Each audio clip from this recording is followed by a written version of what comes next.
Most people think the stock market is just a risky casino where people lose money. But what if I told you that the stock market is actually one of the most powerful tools ever created to grow wealth and even to measure the health of an entire economy?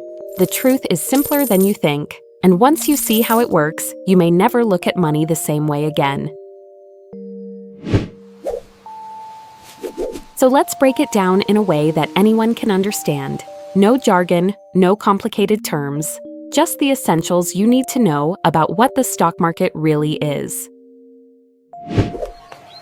Picture a marketplace. Instead of fruits and vegetables, this market is filled with small pieces of ownership in companies.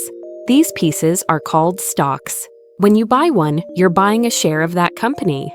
If the company grows, your share becomes more valuable. If the company struggles, your share may lose value. The stock market is simply the meeting place where buyers and sellers trade these shares. Companies list their shares on official exchanges like the Indonesia Stock Exchange or the New York Stock Exchange. Investors then buy and sell them just like any other product. Why does this matter? For companies, the stock market is a way to raise money to expand, build new products, and hire more people. For investors, it's a way to put their money to work instead of letting it sit idle. And for a country, the stock market acts like a giant thermometer, showing the health and future expectations of the economy. The price of a stock isn't fixed. It moves every second depending on supply and demand. When more people want to buy, the price goes up. When more people want to sell, the price goes down.